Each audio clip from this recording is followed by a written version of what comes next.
नारायण राणे आणि मोदींच्या मंत्रिमंडळात जाऊन काय दिवे लावले कोकणासाठी, महाराष्ट्रासाठी. आणि हे बाक बडवणाऱ्या 140 खासदारांना मोदींनी निलंबित केलं, हे माहिती आहे का? हे जे मौनी खासदारांचं समर्थन करतायत मनसेचे प्रमुख, ही त्यांची मजबुरी आहे. महाराष्ट्राची लूट चालू आहे सध्या, त्याच्यावरती राज ठाकरे, नारायण राणे या जोडीने एकदा तरी तोंड उघडलंय का? राज ठाकरे यांची काल सभा झाली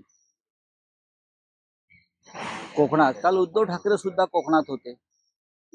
शिवसेनेचे सन्माननीय पक्षप्रमुख, युवा सेना प्रमुख आदित्य ठाकरे सुद्धा होते. प्रकल्पांना विरोध का होतो हे त्यांनी समजून घेतलं पाहिजे. महाराष्ट्रातले चांगले प्रकल्प गुजरातला पळवायचे. इंटरनॅशनल फायनान्स सेंटर, वेदांता, बरं का, ड्रग्स पार्क, असे रोजगार देणारे, महसूल देणारे प्रकल्प, महाराष्ट्र घडवणारे प्रकल्प हे राज ठाकरे यांच्या प्रिय मोदी शहांनी सध्याच्या गुजरातला पळवायचे. आणि महाराष्ट्राचा विध्वंस आणि विनाश करणारे प्रकल्प आमच्या माथी मारायचे. आमच्या शेती, जमिनी, मासेमारी, मत्स्य व्यवसाय, फळबागा, आंबे, काजू यांचं नुकसान करायचं. आणि त्याला विरोध केल्यावरती कोकणात जाऊन आमच्यावर टीका करायची. सध्या हे जे नवीन मोदींचे भक्त झालेले आहेत, मोदी शहांचे, ते खरोखर महाराष्ट्राचे सुपुत्र आहेत का, हे त्यांनी स्वतः आत्मचिंतन केलं पाहिजे.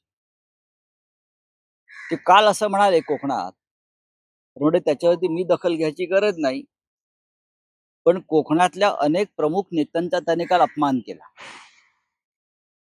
तुम्हाला बाक बडवणारे खासदार पाहिजेत, बरं का. अजित पवार पण हेच बोलतात सुप्रिया सुळेंविषयी.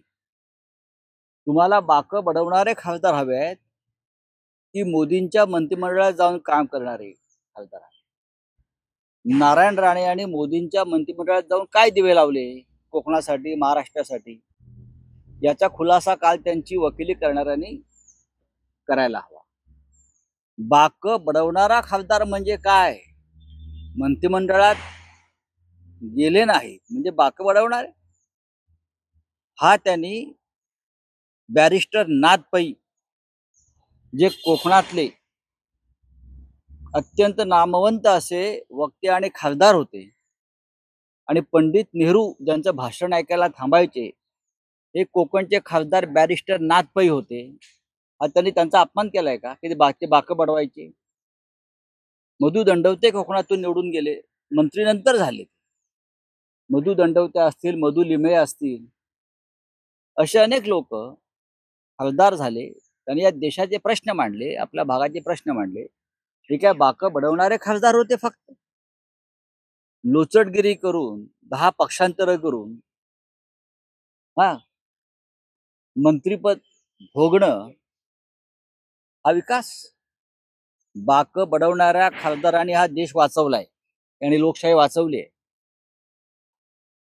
आणि हे बाक बडवणाऱ्या 140 खासदारांना मोदींनी निलंबित केलं, हे माहिती आहे का? बाक बडवून मोदींना सवाल विचारणाऱ्या लोकशाही संदर्भात 140 खासदारांना मोदी आणि शहांनी निलंबित केलं. ही बाक बडवणाऱ्यांची ताकद आहे. बॅरिस्टर नाथ पै ते त्याच कोकणातून सातत्यानं निवडून येत होते, आणि पंडित नेहरूंच्या आणि इंदिरा गांधींच्या नेतृत्वाखालील सरकारला आपल्या भाषणानं घाम फोडत होते. हे जे मौनी खासदारांचं समर्थन करतायत मनसेचे प्रमुख, ही त्यांची मजबुरी आहे. पण असू द्या, कोकणला फार मोठी परंपरा आहे, आणि ती परंपरा विनायक राऊत पुढे नेत आहेत शिवसेनेची.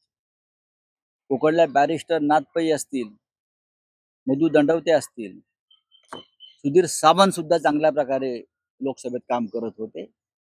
भले बाक बडवत असतील, पण त्यांनी जी भूमिका अनेकदा वारंवार घेतलेल्या आहेत त्या महत्वाच्या आहेत. बॅरिस्टर नाथ पैनी बाक बडवून बेळगाव, कारवार, मुंबईसह सीमा भागाचे प्रश्न हे संसदेमध्ये मांडलेले आहेत. हा, मधु दंडवत्याने बाकं बडवून बडवून कोकण रेल्वे कोकणमध्ये आणलेली, भ्रष्टाचारावरती हल्ले केलेले. थोडंसं आत्मचिंतन, थोडा अभ्यास केला वेळ काढून तर अनेक गोष्टी समजतात.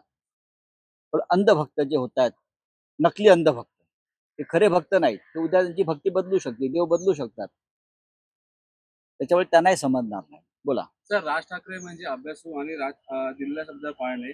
मात्र एखादा माणूस जर रस्त्याने नवीन शर्ट घातलं असेल तर पोटात दुखतं, म्हणजे ते म्हणजे उद्धव ठाकरे. मला माहिती, राणेंच्या बोलण्याकडे फार दखल घ्यायची गरज नाही.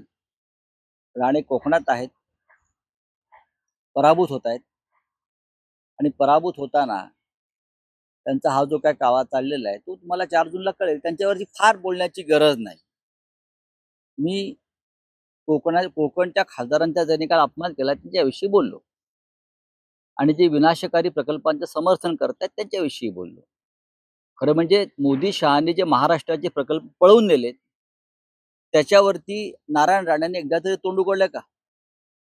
बाकं बडवायचं सोडा हो, मुंबईतले प्रकल्प नेले, महाराष्ट्रातले अनेक प्रकल्प नेले, महाराष्ट्राची लूट चालू आहे सध्या, त्याच्यावरती राज ठाकरे, नारायण राणे या जोडीने एकदा तरी तोंड उघडलंय का? हे स्पष्ट करावं ना.